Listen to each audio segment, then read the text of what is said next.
Next chapter for today is Rise and Spread of Islam.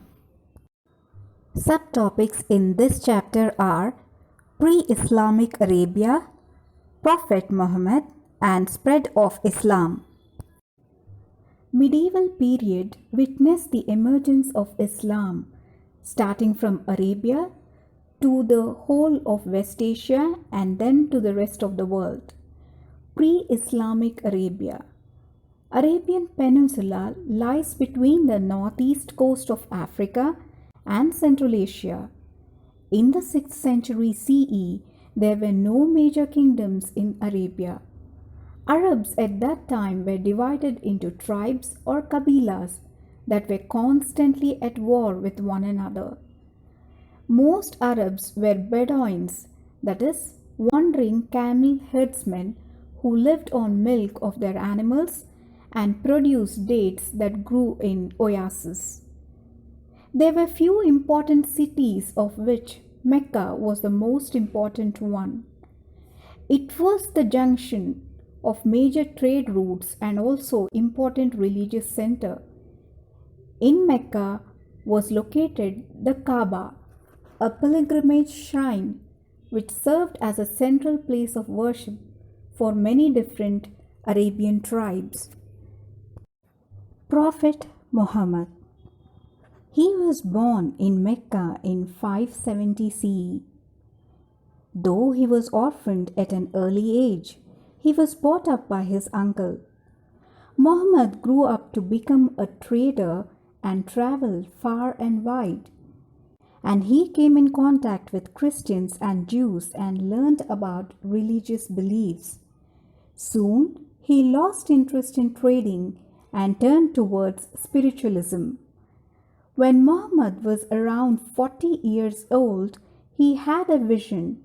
He came to believe that God had chosen him to be the messenger of the divine message.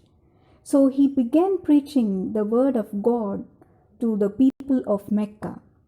His immediate family and friends were his earliest followers. Let's see the teachings of Prophet. Prophet Muhammad said that there is only one God, Allah, and that God had chosen him to be his prophet, who is a messenger. He also said that all were equal in the eyes of Allah. He asked people to put away their idols and submit to the will of Allah.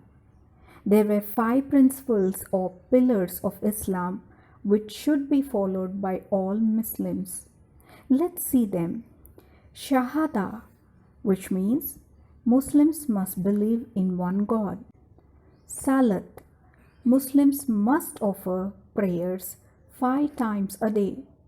Swam, Muslims must keep fast from dawn to dusk during holy month of Ramzan. Zakat, Muslims must give alms to the poor. Hajj, all Muslims must make a pilgrimage to Mecca at least once in their lifetime. Spread of Islam. Initially, people of Mecca were hostile to Muhammad. In 622 CE, he left Mecca and went to Medina. This event is known as Hijrat. It also marks the beginning of Muslim calendar. The people of Medina welcomed Muhammad and accepted him as their prophet. After a few years, Muhammad was able to defeat the army of Mecca and re-enter the city. In Mecca, Prophet Muhammad made Kaaba the main shrine of Islam. Gradually, Islam spread throughout Arabia, across Syria, Iraq, Persia, Northern Africa, and Eastern Europe. A caliphate was established over this area. From then on, the ruler of these regions came to be known as the Caliph or Khalifa, meaning deputy or successor.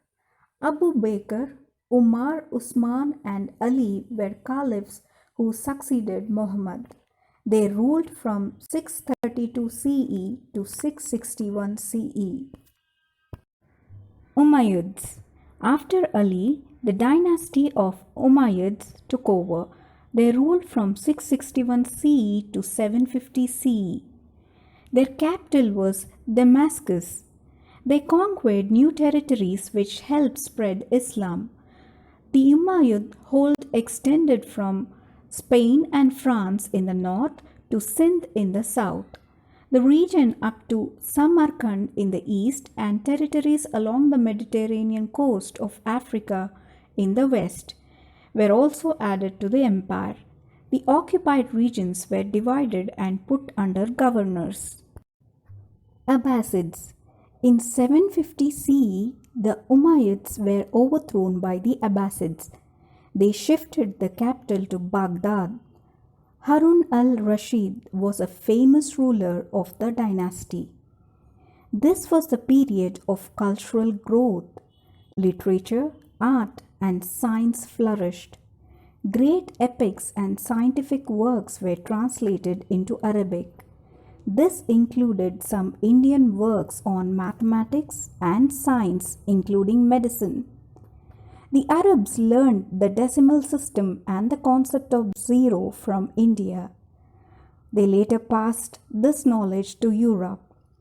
The Abbasids ruled for more than 500 years.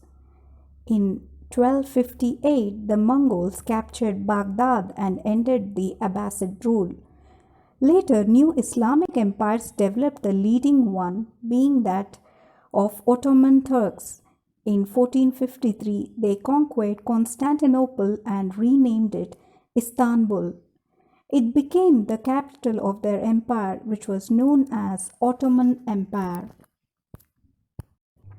Let's see the achievements of the Arabs. Arab civilization of the time was much more advanced than its European counterpart. Arabs controlled trade between Europe and the East. All major trade routes passed through Baghdad. After Arabia was unified by Islam, writers and thinkers interacted freely.